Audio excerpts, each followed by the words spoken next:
여러분, 오늘은 제 인생에서 가장 오래된 기억 중 하나, 그리고 아직도 마음속을 흔드는 이야기 하나를 꺼내려 합니다. 바로 첫사랑 이야기입니다. 첫사랑이라는 말, 듣기만 해도 가슴이 철렁 내려앉지 않나요? 세월이 아무리 흘러도 그때의 공기, 그때의 계절은 선명하게 남아 있습니다. 저 역시 그렇습니다. 그 시절 저는 고등학교 2학년이었습니다. 늘 그렇듯 아침마다 버스를 타기 위해 정류장에 섰습니다. 그날따라 유난히 바람이 잔잔했고 하늘은 청명했습니다. 벚꽃잎이 휘날리며 교복 치마 끝을 스칠 때 제 옆에 낯선 발자국 소리가 다가왔습니다. 고개를 돌리니 한 남학생이 서 있었습니다. 흰 셔츠 깃은 바람에 흔들렸고 손에는 두꺼운 문학집 한 권이 들려 있었습니다. 여러분, 오늘은 제 인생에서 가장 오래된 기억 중 하나. 책장이 바람에 덜컥덜컥 흔들리자 저는 반사적으로 그것을 붙잡아 주었죠. 그리고 눈이 마주쳤습니다. 그 순간 세상은 정지했습니다. 버스가 다가오는 소리도, 학생들의 웃음소리도 사라지고 제 귀에는 오직 심장이 미친 듯 뛰는 소리만 들렸습니다. 그게 바로 제 첫사랑의 시작이었습니다. 그날 이후 저는 매일 같은 시간, 같은 자리에 서 있었습니다. 혹시나 다시 그 사람을 볼 수 있을까 하는 기대 하나로. 며칠 뒤 우리는 다시 마주쳤습니다. 이번엔 아주 짧게, 그러나 분명히 그가 미소를 지었습니다. 그 미소는 제 세상을 흔들어 버렸습니다. 그날 수업은 하나도 기억이 나지 않았습니다. 칠판에 적히는 글자는 눈에 들어오지 않았고 선생님의 목소리는 멀리 메아리처럼 들릴 뿐이었습니다. 머릿속을 가득 채운 건 오직 하나. 그 사람의 짧은 미소였습니다. 그 시절엔 휴대폰도 없었고 연락 수단도 마땅치 않았습니다. 마음을 전하는 방법은 단 한 가지, 편지뿐이었습니다. 저는 밤마다 작은 편지지를 꺼내 들었습니다. 글씨는 덜덜 떨렸고 종이는 몇 번이고 구겨졌다가 버려졌습니다. 결국 남은 문장은 단 한 줄. 오늘도 웃는 모습이 참 좋았습니다. 서툰 글씨였지만 제 마음을 다 담았습니다. 그 편지를 친구에게 부탁해 그의 가방에 살짝 넣어두었습니다. 그날은 하루 종일 손이 떨렸습니다. 혹시 그가 읽고 실망하면 어떡하지? 아무 반응도 없으면 어떡하지? 불안과 설렘이 뒤섞인 채 밤을 지새웠습니다. 그리고 다음 날 제 책상 서랍 안에는 작은 메모지가 들어 있었습니다. 짧은 글씨. 편지 고마워요. 나도 그대 웃는 모습이 좋습니다. 그 순간 제 세상은 빛으로 가득 찼습니다. 그날 이후 우리는 편지를 주고받기 시작했습니다. 그 뒤로 우리는 종이와 연필로 마음을 건넸습니다. 작은 편지 봉투는 제 심장의 리듬이 되었고 그가 보내온 글씨는 제 하루의 온도가 되었습니다. 좋아하는 노래를 적어달라고 해서 저는 카세트 테이프에 조심스럽게 녹음까지 해 보냈습니다. 라디오에서 나온 발라드를 한밤중에 녹음 버튼과 일시정지를 번갈아 누르며 잡음 없이 채우려 애쓰던 손끝의 진동. 그 테이프 앞면 첫 곡이 흘러나올 때 그도 같은 밤하늘을 보고 있었을까 상상하던 두근거림. 다음 날 그의 메모엔 이렇게 적혀 있었지요. 첫 곡, 두 번째 후렴에서 볼륨이 살짝 커지더군요. 그 부분을 반복해서 들었습니다. 이상하게 그때 당신 얼굴이 떠올랐거든요. 우리는 조심스러운 규칙도 만들었습니다. 편지는 꼭 노란 사전 속 134쪽과 135쪽 사이에 끼워두기. 도서관에서 마주치면 말을 걸지 않기. 대신 창가 자리에서 서로의 그림자를 확인하기. 쉬는 시간 10분. 수도가 있는 복도 끝에서 종이컵에 물을 따라 마실 때 서로의 발자국 소리를 세어보기. 우스울 만큼 사소한 규칙이었지만 그 규칙들이 우리를 지켜주었습니다. 들키면 끝일 것 같은, 그러나 들키지 않으면 한없이 계속될 것 같은 그 아슬아슬함이 우리 사랑의 온도였거든요. 한 번은 정말 큰일이 날 뻔했습니다. 제게 온 그의 편지 하나가 책상 속에서 사라진 겁니다. 손이 얼음장처럼 차가워졌고 목이 바짝 말랐습니다.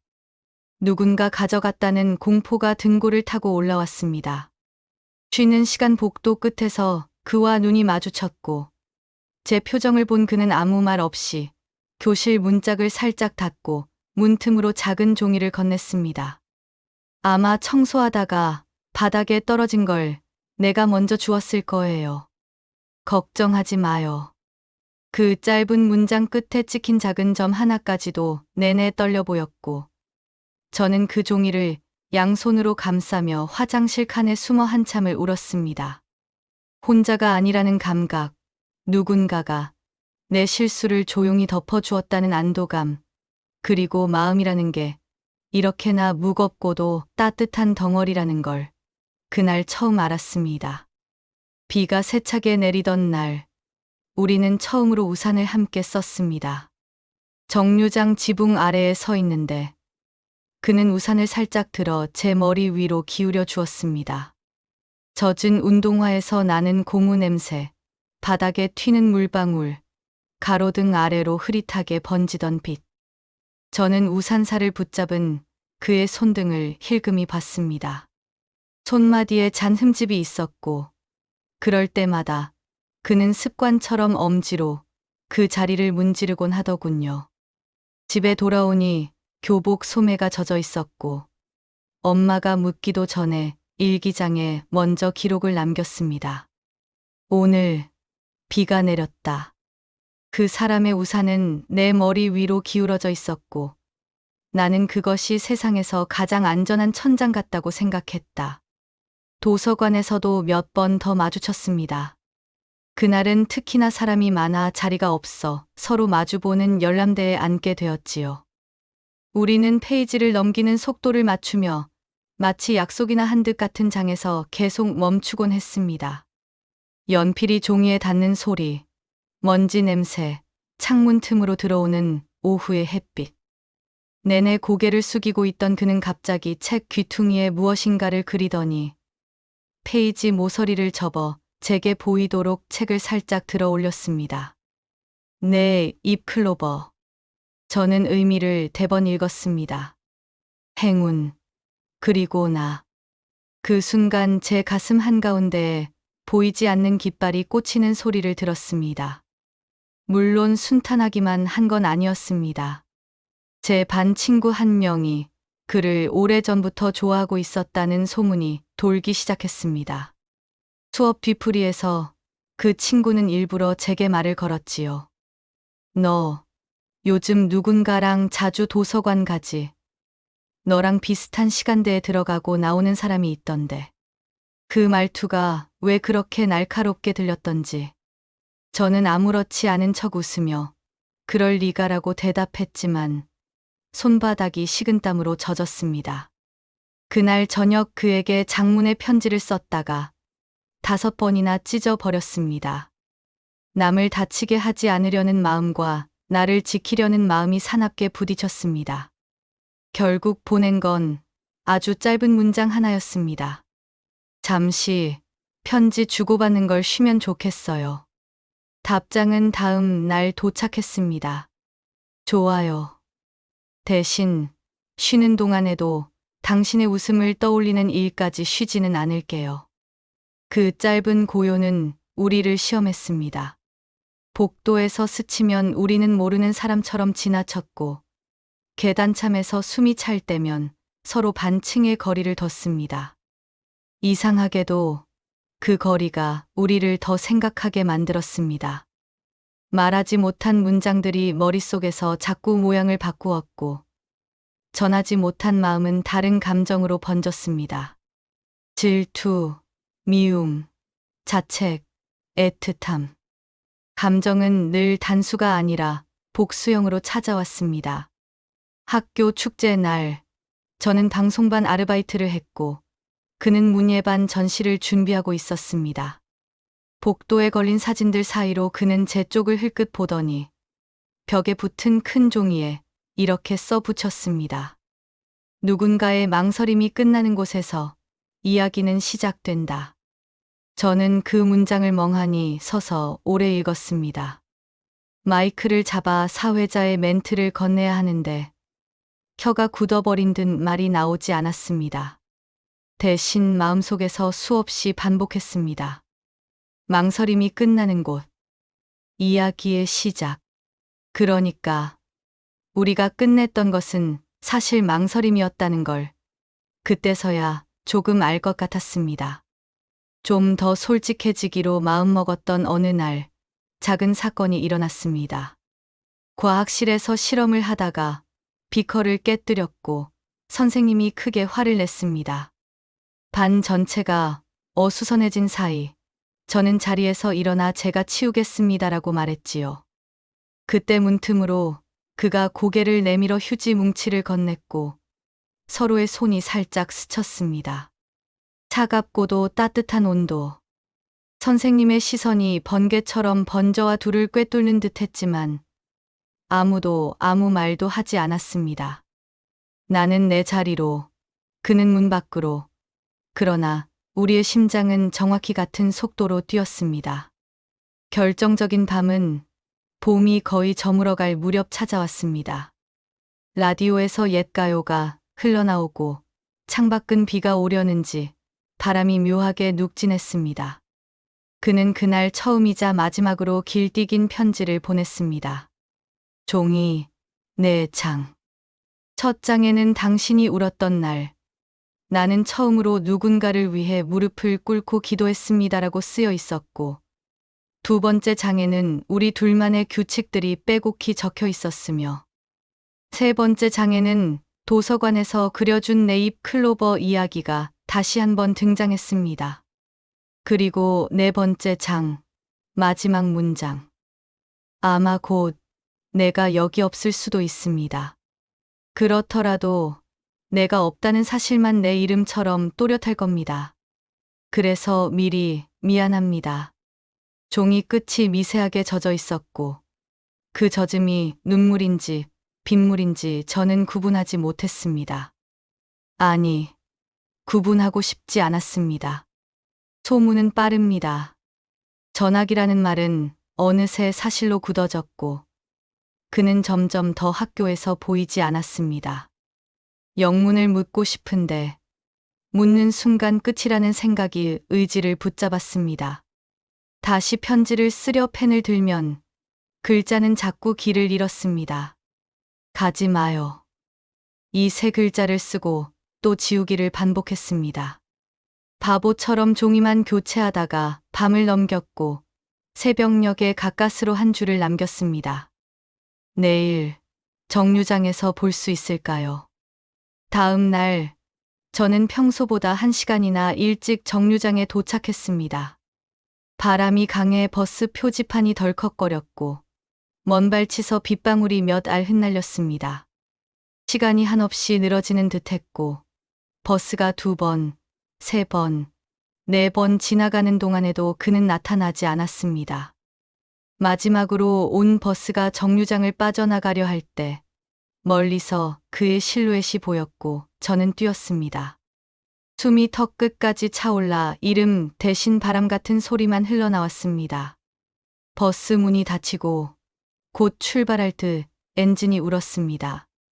손잡이를 잡고 선 그는 창문 너머로 저를 보고 있었습니다. 그리고 아주 천천히 고개를 숙여 인사했습니다. 마치 무언가를 부탁하듯, 사과하듯, 작별을 예고하듯. 제 발은 멈췄고 버스는 출발했습니다. 하나, 둘, 셋, 네 발자국만 더 갔으면 닿았을 텐데 그 네 발자국이 그렇게도 멀었습니다. 그날 이후 우리는 단 한 번도 편지를 주고받지 않았습니다. 빈 서랍 속에서 종이 냄새만 오래 남았고 도서관 책상 위에 접어둔 네잎 클로버 자국만 미약한 증거처럼 남았습니다. 친구들이 묻기도 전에 저는 먼저 웃어 보였습니다. 아니야. 그런 거 아니야. 웃음은 금세 굳었고 굳은 웃음은 오래 지속되었습니다. 일상의 톱니바퀴는 다시 굴러갔지만 그 사이엔 늘 삐걱거리는 한 톱니가 끼어 있었습니다. 돌아가긴 했지만 소리가 났습니다. 그 소리는 밤마다 제 속에서 커졌고 어쩌다 라디오에서 발라드가 나오면 저는 채널을 돌리며 눈을 감았습니다. 세월은 그럼에도 불구하고 앞으로만 걸었습니다. 대학에 들어가 동아리방에서 기타 소리에 어울려 노래도 불렀고 도서관 대신 카페에서 리포트를 썼습니다. 누군가가 옆자리에 앉으면 어색한 웃음을 건넸고 누군가가 진지한 눈빛을 보내오면 정중하게 고개를 숙였습니다. 어쩌다 한 번 어떤 남자친구와 비 오는 날 우산을 함께 쓴 적도 있습니다. 가로등 아래 젖은 아스팔트 위를 걸으면서 저는 문득 고개를 들어 그 얼굴을 살폈습니다. 그리고 이상하게도 손등에 남아있던 작은 흠집을 찾았습니다. 없었습니다. 그건 그 사람의 손이었고, 이건 지금 내 옆에 사람의 손이라는 걸 너무 늦게 깨달았습니다. 그렇게 저는 어른이 되었습니다. 직장 생활을 시작하고, 결혼을 하고, 아이를 낳고 키우며 어느새 저는 엄마라는 이름을 더 자주 들었습니다. 분유를 타느라 밤을 깨고 젖병 소독을 하며 아침을 맞고 유치원 발표회 날짜를 다이어리에 빨간 펜으로 3번씩 동그라미 쳤습니다. 아이가 넘어져 무릎이 까졌을 때 저는 그 작은 상처를 입을 맞춰 달래며 속으로 수없이 기도했습니다. 그때 불쑥 떠오르곤 했습니다. 당신이 울었던 날, 나는 처음으로 누군가를 위해 무릎을 꿇고 기도했습니다. 그가 제게 보냈던 내 장짜리 편지, 마지막 장의 첫 문장. 나는 누구를 닮아 어른이 되었는지, 때로는 그에게서 배운 기도법으로 오늘을 견디고 있었는지도 모르겠습니다. 아이들이 조금 더 자라 초등학교 졸업식을 치르던 날, 운동장에 흐르던 노래는 이상하리만큼 옛 감정을 데려왔습니다. 카메라를 들고 아이의 상장 수여 장면을 찍다가 저는 잠깐 하늘을 올려다보았습니다. 구름 사이로 햇빛이 길게 찢기듯 내려오고 있었고 마치 오래전 정류장에서 처음 그 사람을 보았던 그날의 색과 비슷했습니다. 그때 제 옆을 누군가가 스쳐 지나가며 말했습니다. 실례합니다. 목소리는 낮고 단정했습니다. 저는 반사적으로 그 사람이 지나간 방향을 바라보았습니다. 흰 셔츠에 남색 코트를 입은 뒷모습, 어깨선이 나직었습니다. 말도 안 되는 일이라고 생각했지만 심장은 이미 기억을 먼저 떠올렸습니다. 내 발자국. 내게 항상 부족했던 내 발자국. 그리고 이번엔 저는 그 내 발자국을 따라 걸었습니다. 행사장 뒤편, 운동장 끝으로 이어지는 길목에서 그 뒷모습은 멈춰섰습니다. 아이의 이름을 부르는 목소리가 들렸고 그가 허리를 숙여 아이의 머리를 쓰다듬었습니다. 그는 아빠였습니다. 저는 발끝으로 닿은 그림자 하나에도 놀라며 서 있었습니다. 그가 고개를 들었고 먼 발치에서 눈이 마주쳤습니다. 시간이 얼었습니다. 세상은 한 번 더 정지했고 바람 소리만 우리가 있는 공간을 지나가듯 흘렀습니다. 그는 아주 천천히 고개를 끄덕였습니다. 내가 아는 그 예의 바른 인사, 버스 창문 너머로 보았던 바로 그 움직임. 입술이 조금 떨렸습니다. 나는 아무것도 말하지 못했고 그는 그 또한 알고 있다는 등 미소를 아주 잠깐만 지었습니다. 그리고 아이의 손을 잡고 다시 걸었습니다. 내 발자국. 이번엔 내가 가지 않았습니다. 더는 따라 걷지 않았습니다. 대신 제 자리에서 숨을 크게 들이켰고 오래 붙잡고 있던 숨을 조용히 놓아주었습니다. 그날 밤, 저는 오랜만에 서랍맨 아래를 열었습니다. 노란 사전, 134쪽과 135쪽 사이. 종이의 가장자리는 누렇게 변했고, 접힌 자리는 얇게 닳아 있었습니다. 그 속에서 내 잎 클로버 자국을 다시 보았습니다. 접힌 귀퉁이 모양이 그대로 남은 페이지를 손끝으로 천천히 더듬었습니다. 그리고 그 옆에 그가 마지막으로 보냈던 내 장짜리 편지의 첫 장을 올려놓고 한 줄씩 읽었습니다. 아마 곧 내가 여기 없을 수도 있습니다. 그 문장을 이번엔 다르게 읽었습니다. 없다는 사실만 내 이름처럼 또렷해진다는 말은 어쩌면 내 삶의 빈자리에서 내가 자라나길 바란다는 축복이었을지도 모른다고. 그래서 미리 미안하다고 했던 그 마음은, 그래서 미리 고맙다고 말하고 싶었던 나의 마음과 맞닿아 있었다고. 세월은 더 걸었습니다. 부모님의 병간호를 하며 병원 복도를 오가던 어느 가을, 나는 다시 내 잎 클로버를 떠올렸습니다. 행운은 늘 초록색으로만 오지 않습니다. 때로는 회색 벽지와 형광등 아래, 소독약 냄새와 발걸음의 침묵 사이로 아주 천천히 스며듭니다. 기적은 종종 둔탁하고 은혜는 자주 무표정합니다. 그 모든 사이에서 마음이 버티는 힘은 젊은 날이 가르쳐준 설렘에서 비롯되곤 합니다. 누군가를 좋아한다는 사실 하나가 우리를 얼마나 단단하게 만드는지, 그때 배운 사람만이 시간이 지난 뒤에도 여전히 사랑을 믿습니다. 어느 조용한 밤, 아이들이 잠든 후 부엌 싱크대 앞에 서서 설거지를 하다가 저는 문득 라디오를 켰습니다. 피아노 전주가 흐르고 익숙한 멜로디가 따라 붙었습니다. 그 노래는 그가 첫 번째 트랙으로 반복해서 들었다던 바로 그 곡이었습니다. 저는 두 손에 물을 묻힌 채로 가만히 서서 노래를 들었습니다. 후렴이 시작될 즈음 볼륨이 아주 조금 커졌습니다. 나는 웃음이 났고 그 웃음에 눈물이 섞였습니다. 세상에 여전히 같은 데서 마음이 흔들리는구나. 나는 컵을 내려놓고 창가에 기대어 눈을 감았습니다. 오래전 우산살을 잡던 그의 손등, 비가 내리던 정류장 지붕, 도서관 책장의 먼지 냄새, 그리고 무엇보다 내 망설임의 길이. 그것이 끝나는 곳에서야 이야기가 시작된다는 축제날 벽보의 문장을 조용히 떠올렸습니다. 그를 다시 만난다면 무엇을 말할까요? 한때 수천 번 연습했던 문장을 이제야 마음속에서 또렷이 꺼내봅니다.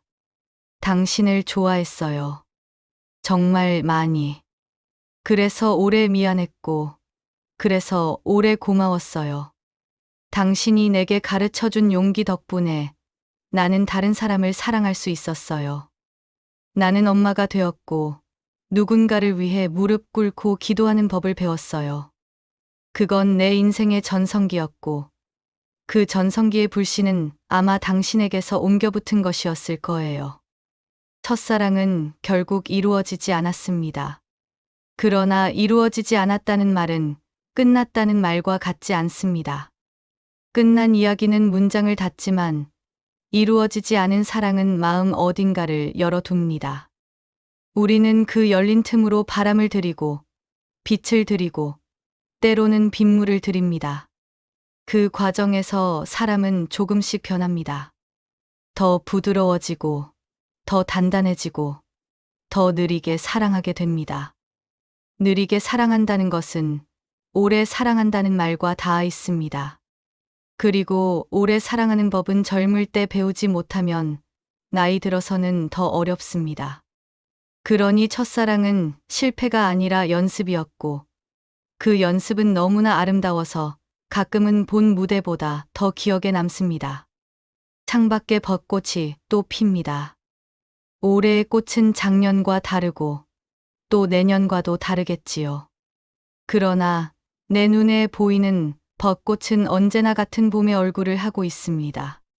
처음 그를 본 정류장의 공기, 책장이 바람에 덜컹거리던 소리, 그 순간 멈춘 세상. 저는 오늘도 그 장면을 가끔 꺼내 봅니다. 그리고 미소를 지으며 서랍을 닫습니다. 노란 사전은 다시 134쪽과 135쪽 사이를 맞춘 채로 제자리를 찾아갑니다. 마치 아무 일도 없었다는 듯, 그러나 모든 일이 있었던 것처럼. 여러분, 이제 제 이야기는 여기까지입니다. 누군가의 이름을 한 번 더 속으로 불러보고, 그때의 공기를 한 번 더 깊게 들이마셔 보세요. 혹시 마음속 어딘가에서 아직도 내 발자국이 모자라 멈춰 서 있던 당신이 있다면, 오늘 밤만은 그 내 발자국을 살짝 앞당겨 걸어가 보시겠어요? 누군가에게가 아니라 지금의 당신에게로. 아직 다 쓰지 못한 문장들이 당신을 기다리고 있을지도 모릅니다. 그리고 언젠가 우리 모두가 알게 될 겁니다. 첫사랑은 누군가의 이름이 아니라 우리가 우리를 사랑하기 시작한 최초의 계절이었다는 것을. 그러니 안녕, 나의 첫사랑. 그리고 안녕, 그 첫사랑을 키워 오늘의 나를 만든 모든 시간들. 내일 아침에도 같은 길을 걸을 겁니다. 다만 발걸음은 조금 더 가벼울 것이고, 숨은 조금 더 깊을 것입니다. 이 이야기를 들어주신 여러분, 고맙습니다. 당신의 봄이 어디에 있든 그곳에 바람이 불고 빛이 머물기를. 그리고 때때로, 아주 가끔은 오래전 누군가의 미소가 다시금 당신의 하루를 밝혀주기를. 그리고 마지막으로 조용히 부탁하고 싶습니다. 오늘 밤 라디오를 끄기 전 볼륨을 아주 살짝만 올려보세요. 후렴이 시작될 즈음 아마 당신도 알게 될 겁니다. 여전히 같은 데서 마음이 흔들린다는 걸. 그 떨림이야말로 우리가 여전히 살아있음을 증명해주는 작지만 확실한 첫사랑의 잔향이라는 것을. 고맙습니다. 여기까지 제 사연을 들어주신 모든 분들께 다음 시간에 다시 만나요.